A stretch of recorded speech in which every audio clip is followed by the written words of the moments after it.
لهم الإفادة والاستفادة والنفع الانتفاع إلى أرواح والدينا ووالديكم وأمواتنا وأمواتكم وأموات المسلمين أجمعين. ثم إلى الحبيب عبد الله بن الحداد وأولياء هذا الكون ومن عمر هذا المسجد وعبد الله فيه وحضر هذا المجلس سابقا ولاحقا أن الله تغشاهم بالرحمة مغفرا وبركاتهم وأسرارهم وأنوارهم وعلومهم ونفعاتهم في الدين والآخرة وإلى حضرة النبي محمد صلى الله عليه وسلم. الفاتحة.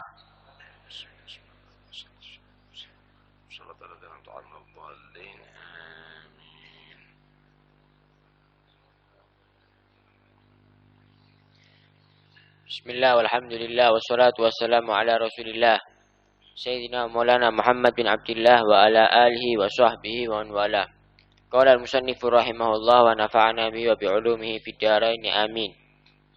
Wa alayka bi ikhraji zakatil fitri anka wa an kulli man talzamuka nafaqatuhu wa dhalika in istata'ta.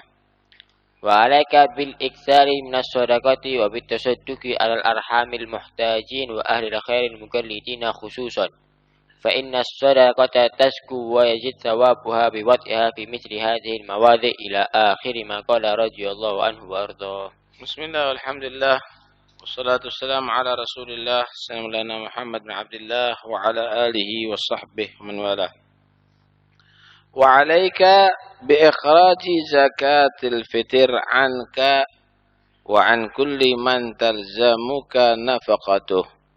Dan hendaknya atau wajib bagi kamu mengeluarkan zakat fitir. Fitrah, zakat fitir, anka dari diri kamu. Wa an kulli dan dari segala man tarzamuka nafaqatu yang harus bagimu untuk memberikan nafkah kepadanya. Baik itu istri, anak yang belum baligh, atau anak yang walaupun sudah baligh tapi tidak mampu bekerja karena sakit atau idiot,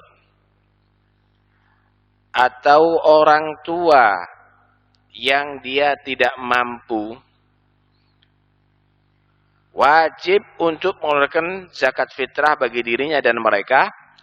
Wadzalika in istata'ta, dan itu jika kamu dinyatakan mampu. Zakat fitrah ini lain dengan zakat harta. Kalau zakat harta itu ada nisabnya. Kalau zakat fitrah ini dihitung dengan kemampuannya. Dalam riwayat Muslim, Rasulullah sallallahu alaihi wasallam dinyatakan oleh Ibnu Umar, faradha zakat al-fitr min Ramadan 'ala an-nas sa'an min tamrin aw sa'an min sya'irin 'ala kulli hurrin aw 'abdin dzakarin aw untha minal muslimin. Rasulullah mewajibkan untuk mengeluarkan zakat fitrah dengan ukuran 1 sa', 4 mud. Kira-kira 2,7,5.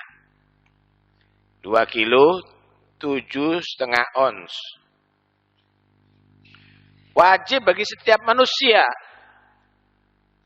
Baik itu dikeluarkan gandumkah, beraskah, kurmakah.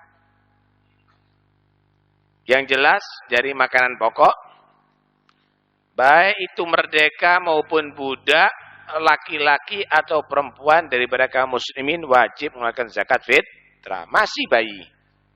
Cuma kewajiban itu tentunya bukan dari bayi. Dari orang tuanya nantinya. Zakat fitrah ini diwajibkan mulai awal Ramadan sudah bisa dikeluarkan. Malam Ramadan pertama bisa dikeluarkan. Tapi ada syarat-syaratnya panjang. Tapi kewajibannya adalah setelah tenggelamnya matahari di hari akhir Ramadan, malam hari raya. Sampai kapan? Sampai tenggelamnya matahari tanggal 1 Syawal, hari raya. Jadi dikeluarkan setelah sholat Id pun boleh. Cuma afdolnya dikeluarkan setelah subuh sebelum sholat id. Afdolnya begitu. Zakat fitrah ini harus diberikan kepada orang yang berhak menerimanya. Yang disebutkan 8 golongan dalam Al-Quran. Innamas sadaqatu lil fuqara'i wal masakin wal 'amilina 'alaiha wal mu'allafati qulubuhum wa fir riqab wal gharimina wa fi sabilillahi wa ibnis sabil. Tapi ada beberapa kekeliruan di sini. Ada zakat fitrah itu diserahkan kepada anak-anak kecil. Nah, itu nggak boleh. Itu biasanya kan rombongan anak kecil. Dikasihkan kepada anak kecil. Kasihkan ibunya untuk anak kecil, nggak apa-apa. Tapi kalau yang menerima itu adalah yang tidak sah dalam melaksanakan bai' wasyira, ijab dan qabul, maka akhirnya nggak sah nanti zakat fitrahnya. Tuh, banyak yang keliru di situ. Kedua, zakat fitrah dikasihkan kepada ustadz, kiai yang sudah mampu. Nggak benar. Harus disifati kiai atau ustadz tadi itu yang fakir. Wah, itu termasuk fisabilillah, membela agama Allah. Udahlah, jangan maksa-maksa.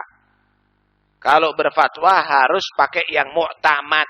Jangan gol-gol yang pinggiran.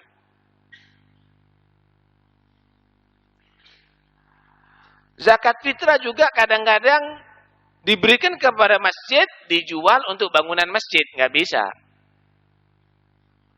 Kecuali kalau memang diberikan kepada orang yang berhak, orang itu mau dimakan, mau dijual, setelah itu disumbangkan ke masjid, itu haknya dia. Tapi tidak boleh diberikan kepada masjid, kemudian dijual. Zakat fitrah dikasihkan duitnya, bukan beras. Nggak bisa menurut mazhab Syafi'i. Oh, ini menurut mazhab Abu Hanifah. Ukurannya bukan beras Abu Hanifah. Ukurannya dengan gandum, lebih mahal.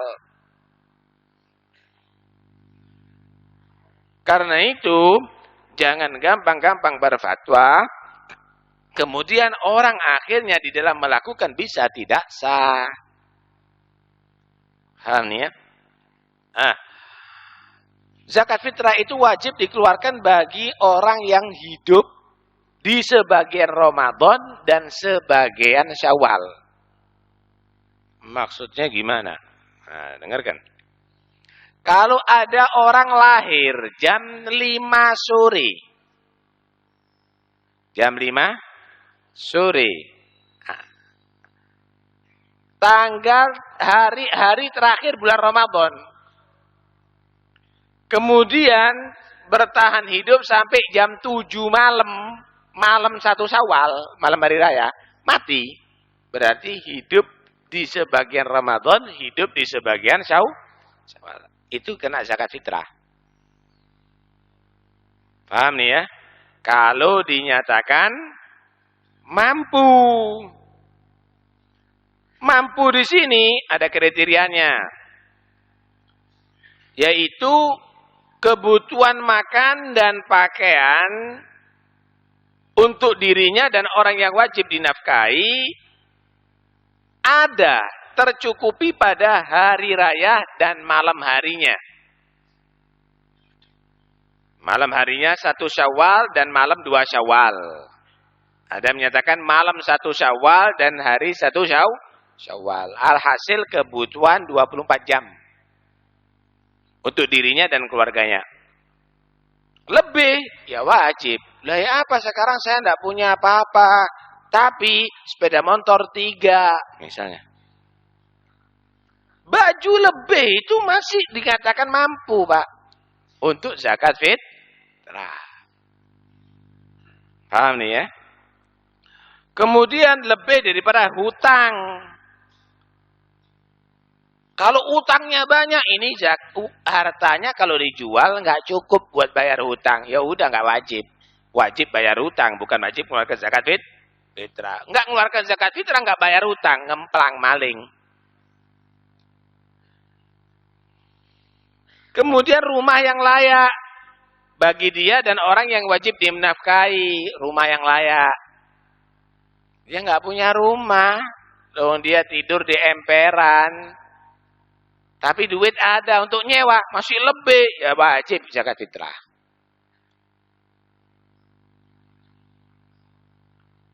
Kemudian biaya untuk pembantu dan untuk istri, pembantu dia atau pembantu istri yang diperlukan. Kalau memang perlu. Kalau enggak, ya berarti enggak cukup. Misal ada, ini orang harus ada pembantunya. Kenapa? Keluarganya besar atau di situ dia memang adalah orang yang ditokohkan perlu pembantu. Maka ya biaya untuk pembantu harus cukup. Kalau untuk bayar pembantu nggak cukup untuk zakat fitrah, ya dinyatakan belum wajib zakat fitrah. Nah, itu tentunya ada bab tersendiri perlu kita bahas tentang masalah zakat fitrah. Kalau dia mengeluarkan untuk dirinya, ya niatnya begini, nawaitu an ukhrija zakatal fitri an nafsi lillahi ta'ala. Kalau untuk yang wajib ia nafkahi istrinya, aku niat zakat fitrah untuk diriku. Kalau untuk istrinya, ya untuk istriku, untuk anakku. Cuma kalau anaknya udah balik, dengerin. Kalau anaknya udah balik, enggak bisa kamu niati kamu. Kamu berikan berasnya, Nina, berasnya aku kasih sama kamu, niati, dia niat sendiri. Atau kamu minta izin, nak, aku izin ya, aku zakat fitrahi kamu. Aku fitrahi kah? Kamu, oh iya pak, nggak apa-apa. Paham ya? Kalau tanpa izin anak yang udah balik, maka dinyatakan tidak sah. Ini juga banyak keliru ini. Hah? Ini bapaknya lagi kerja ada di Saudi, di Malaysia. Ibunya mengeluarkan zakat fitrah untuk anak-anaknya. Nggak sah. Caranya gimana? Serahkan kepada anak-anaknya untuk diniati kalau udah balik. Lah kalau anak-anak yang kecil, bagaimana? Bapaknya yang harus niatin. Karena itu bapaknya sebelum berangkat, makilkan. Untuk zakat fitrah semuanya setiap tahunnya, aku wakilkan sama kamu ya. Niatkan untuk anak-anak kita yang masih kecil. Karena itu bagi yang musafir, itu harus ngerti fikihnya. Sehingga ketika mengeluarkan zakat fitrah benar-benar sah nantinya. Paham nih ya? Baik.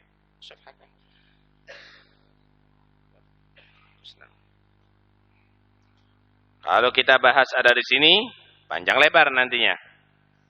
Nah, karena itu perlu untuk kita bahas tersendiri nantinya. Wajib untuk mengeluarkan zakat fitrah. Kalau sudah dinyatakan mampu per kepala 1 sok 2,7 ons. 2 kilo 7 ons setengah. Ya, kira-kira begitu. Tapi kalau digenapkan 3 ons ya lebih bagus. Cuma berasnya, beras yang tengah-tengah wajibnya. Nggak harus yang terbaik, tapi nggak boleh terjelek. Tengah-tengah. Kalau seandainya dikeluarkan yang terbaik, ya afdol. Kalau sekiranya yang terjelek, ya nggak sah. Paham nih ya? Berasi PT di no.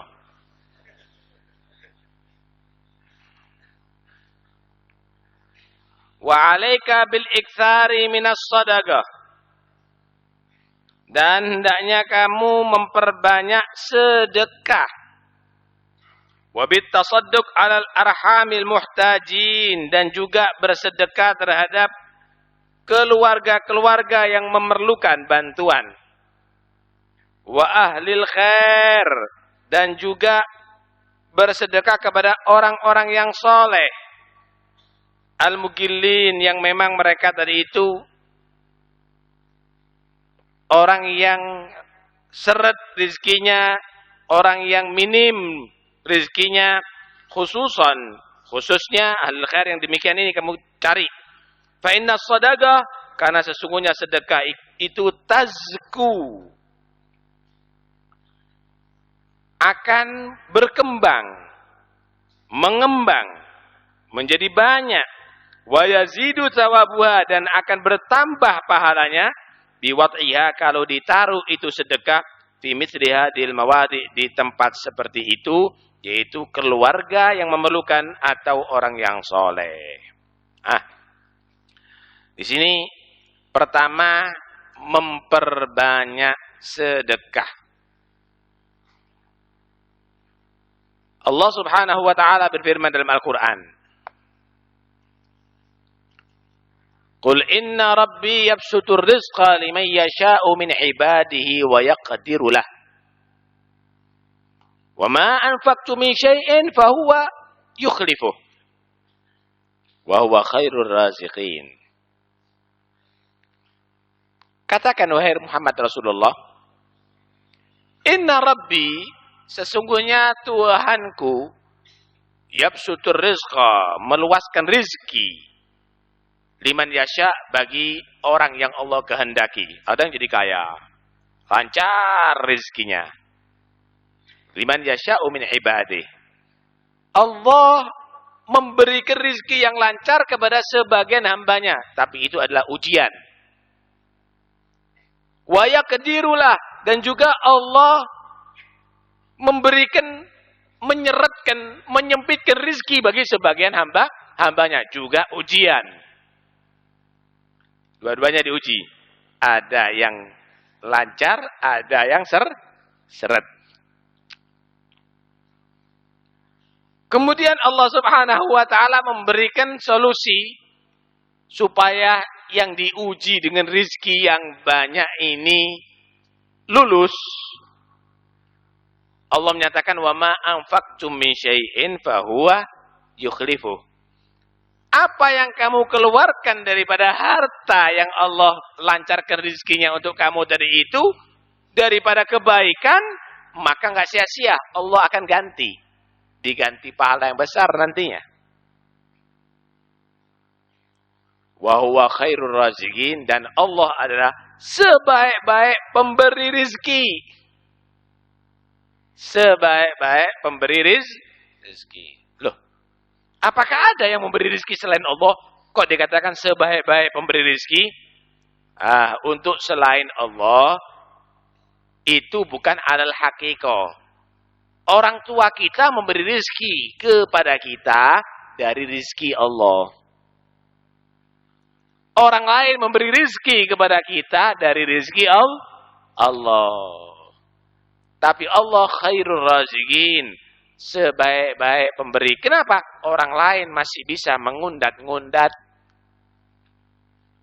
Orang lain ngasihnya cuma seperlunya, tapi Allah memberikan rizki yang bisa tiada terhingga tanpa disangka-sangka, yang sangat mewah, yang sangat banyak. Ayat ini menerangkan kepada kita bahwa manusia itu memang diuji oleh Allah dengan dua hal untuk yang berhubungan dengan rezeki ini. Ada yang lancar, gampang gitu. Kadang-kadang bondo abab rezeki akeh. Makelar-makelar yang berhasil kan begitu ya. Asal ngomong ya jadi duit. Ada yang susahnya cari rezeki sampai bungkuk. Kebanyakan ngangkat jadi kuli sampai melengkung badannya, bayarannya 20.000. Tapi semuanya itu sebenarnya ujian dari Allah. Dua-duanya itu diuji. Yang pertama ujiannya, setelah rezeki kamu banyak, apakah kamu tadi itu menjadi orang yang peduli dengan yang lainnya? Mau membantu kepada yang lainnya? Atau menjadi orang yang kikir? Nah, kikir berarti orang itu akan gagal. Dia akan disengsarakan nanti di akhirat dengan hartanya. Ketika dia tadi itu menjadi orang yang peduli, membantu, dia akan menjadi orang mulia karena hartanya. Lulus nih. Sebaliknya orang yang rezekinya seret, apakah orang itu hatinya tetap bergantung kepada Allah atau udah mengharapkan rahmatnya manusia? Sabar dan ridho menerima ujian Allah atau justru lupa dengan Tuhannya, akhirnya ngerampok, akhirnya jadi kurir narkoba, akhirnya menipu.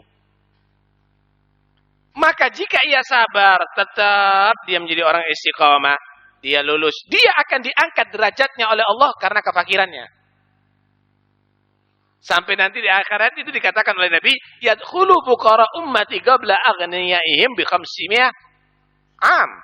Qabla aghniyaihim bi 500 am. Orang-orang fakir umatku ini masuk ke surga mendahului yang kaya-kaya 500 tahun. Udah 500 tahun di surga, baru yang kaya masuk ke surga.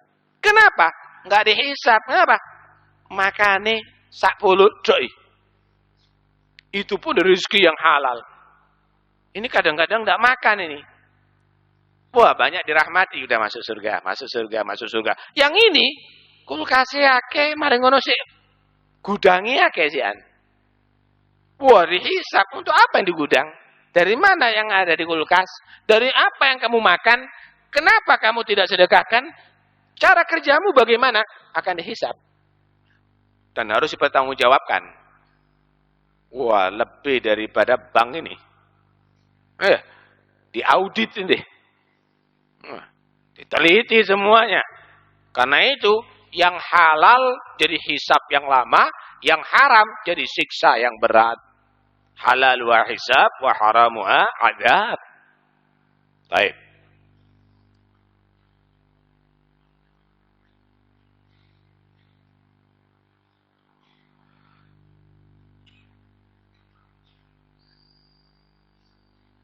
Allah Subhanahu wa taala juga berfirman di dalam Al-Qur'an, "Wa ma tunfiqu min khairin yuwaffa ilaikum wa antum la tudlamun." Ayat yang sebelumnya, "Wa ma tunfiqu min khairin fali anfusikum. Wa ma tunfiquna illa ibtigha'a wajhillah. Wa ma tunfiqu min khairin yuwaffa ilaikum wa antum la tudlamun." Apa yang kamu infakkan daripada kebaikan, daripada harta yang Allah berikan kepada kamu, itu tidak menguntungkan Tuhan. Itu adalah menguntungkan diri kamu. Kenapa? Pahalanya akan kembali kepada kamu. Apa yang kamu infakkan itu akan diterima hanya jika mengharap ridha Allah, pahala dari Allah. Bukan karena kampanye, kepingin dipilih, kepingin didukung. Itu bukan wa ma tunfiquna illa ibtigha'a wajhillah, karena kepingin kamu dipilih. Dan apa yang kamu infakkan daripada kebaikan akan dibalas oleh Allah nanti di hari kiamat, dan kamu tidak dizalimi. Sekecil apapun kamu akan merasakan bagaimana balasan kebaikan dari Allah Subhanahu wa taala. Karena itu yang sensitif ente. Kalau ada orang yang perlu kamu bantu, pompong bisa bantu cepat. Enggak akan sia-sia. Akan dibalas kamu oleh Allah nantinya. Akan dibalas. Jangan tunggu diketok, jangan tunggu kalau sudah terkapar orang baru dibantu. Cari.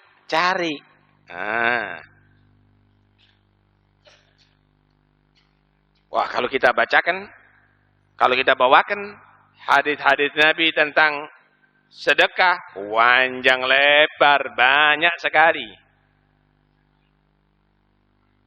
Satu sahabat datang kepada Rasulullah. Tanya, "Ayul Islami khair?" Ajaran Islam yang baik itu apa ya Rasul? Ajaran Islam yang sangat baik itu apa ya Rasul? Maka Nabi menjawab, "Tut'imut ta'am wa taqra'us salam ala man 'arafta wa man la ta'rif." Kasih makan. Kemudian kasih salam kepada orang yang kamu kenal maupun tidak kamu kenal. Kenapa? Kalau banyak memberi salam, hati kamu bisa menjadi tawadhu, enggak sombong. Aku ustaz, masa ngasih salam duluan? Sorry ya. Aku kan lebih tua. Aku. Wah, ini. Kasih salam. Siapapun dia orang Islamnya kasih salam. Assalamualaikum warahmatullahi wabarakatuh. Yang gana kasih salam. Jangan gitu. Assalamualaikum. Mendelik pisan. Kasih salam yang benar. Bagi yang dikasih salam, wajib menjawab salam. Al-badi bis salam bari'um minal kibir. Orang yang memulai memberi salam itu orang yang bebas dan jauh daripada penyakit sombong. Tut'imu ta'am, yang sering ngasih makan. Ada gunung kelut meletus. Gaya pengajian. Nasihat yang sabar, yang sabar. Kata orang sana, kami nggak butuh nasihat, makan. Kasih makan. Tut'imu ta'am wa tagra'us salam 'ala man 'arafta wa man la ta'rif. Cuma ketika bersedekah tadi dikatakan dahulukan keluarga, jangan keluarga terlantar orang lain dibantu, nggak benar. Karena itu Nabi menyatakan ibda biman ta'ul, mulai dari orang yang kamu yang hidup bersama kamu, yang wajib kamu kasih nafkah. Penuhi dulu. Ya bukan dimanjakan. Sebentar, aku masih belikan kalung anakku, gelang anakku. Suwe-suwe rantai anakku. Bukan itu maksudnya. Keperluannya, kebutuhannya dipenuhi baru kepada yang lainnya. Nabi SAW bersabda, asra'ul khair tawaban.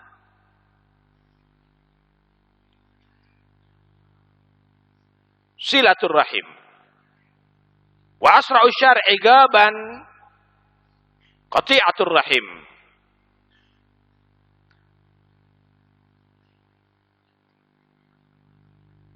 Asra'ul khair tawaban wasilatan. Yang paling cepat untuk mendapatkan pahala yaitu rahim.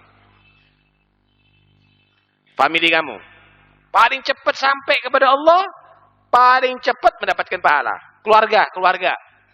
Soro cuma keluarga ini, Pak. Soro. Kadang-kadang dibantu, nggak terima kasih. Ya cuma jangan kapok kamu, terus. Dan paling jelek, paling cepatnya kejelekan, azab paling cepat kalau datang adalah kalau sudah kamu memutus silaturahim. Pernah Nabi SAW datangi seorang. Inna li garaba asiluhum wa yaqta'uni. Ya Rasul, aku ini punya family. Udah aku sambung silaturahim sama dia, tapi tetap dia mutus. Gak mau dia baikan. Gimana ya Rasul? Apa tak balas? Maka Nabi menyatakan, la yazalu ma'aka minallahi dhahir ma dumta ala dzalik. Allah selalu membantu kamu semenjak kamu masih berusaha untuk memperbaiki dengan keluarga kamu. Teruskan, itu berarti kamu semakin akan diperhatikan oleh Allah, semakin dibantu oleh Allah.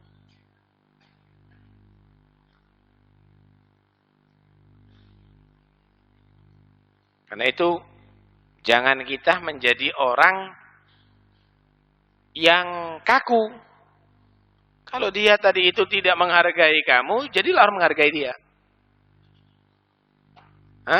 Sil man qata'ak, wa'ti man haramak, wa'fu amman zalamak. Sambunglah orang yang sengaja memutus kamu. Kasihlah orang yang tidak pernah ngasih kamu.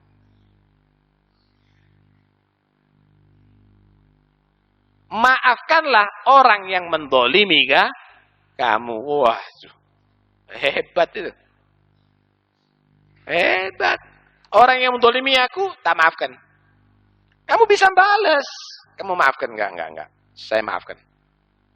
Wah, itu hebat. Itu sifatnya para anbiya. Itu sifatnya para aulia.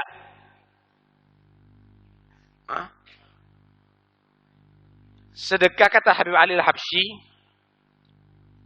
orang ini banyak kehilangan pahala-pahala yang gede karena lalai dua hal. Karena lalai dua hal. Yang pertama, tidak banyak niat. Sebenarnya satu amalan bisa diniati banyak dan setiap niat akan mendapatkan pahala. Walikulli imri'in manawa. Bagi setiap manusia itu mendapatkan pahala sesuai dengan niatnya. Contoh nih. Kamu makan, niat apa? Niat warak. Sapi yang ngono. Sapi itu makan juga niat warak. Niat kenyang. Kamu makan niat apa? Saya niat makan ini supaya bisa syukur setelah makan. Saya niat makan ini supaya nanti kalau hadir pengajian tidak terganggu dengan lapar. Saya niat makan ini supaya ada energi besok atau nanti saya ketika dakwah semangat. Saya niat terus, banyak niat. Setiap niat ada pahalanya. Pakai pakaian ini, niat. Saya niat menutup aurat. Saya niat untuk menjadi orang Islam yang rapi. Saya niat pakaian untuk ibadah, pergi ke masjid, menghadiri majelis khair. Kamu mendapatkan semakin banyak niat baik, semakin pahalanya besar. Banyak orang nggak pakai niat, pakai pakaian nggak pakai niat, minum nggak pakai niat, makan nggak pakai niat, nggak pakai niat, kehilangan pahala banyak. Ini yang pertama. Yang kedua, ada tartib fil amal, nggak punya aturan dalam beramal. Seharusnya yang disedekahi keluarganya dulu, yang jauh disedekahi, keluarganya terlantar. Orang yang demikian ini adalah keliru. Kenapa? Enggak tertib. Enggak tertib. Tertib dulu. Ditertibkan amal itu. Kalau ini sudah selesai, ini. Kalau ini. Ada programnya, ada planningnya. Gitu. Lihat Habib Ali bin Muhammad bin Husain Al-Habsyi. Habib Ali itu dulu enggak punya apa-apa. Nggak punya apa-apa. Untuk makan sulit. Tapi setelah beliau diangkat oleh Allah dengan ilmunya, kaya. Tahukah Anda? Sak kota Siwun dijamin ketika kelaparan. Dijamin keperluannya. Sedekah. 3 bulan dijamin. Sayyidina Ali Zainal Abidin. Ketika hidup Zainal Abidin, wali kota Madinah saat itu bangga. Kota Madinah tidak ada satupun yang minta-minta. Berarti ekonomi bagus saat itu. Buktinya nggak ada minta-minta. Itu. Bangga dia dengan kota Madinah. Akhirnya setelah Sayyidina Ali Zainal Abidin meninggal dunia, langsung banyak minta-minta. Kaget. Si siapa? Si wali kota ini. Diteliti-teliti, yang bocorkan akhirnya yang memandikan jenazah. Sayyidina Ali Zainal Abidin. Jadi Sayyidina Ali Zainal Abidin itu, pundaknya itu hitam. Karena bekas pikulan. Setiap malam dia keliling.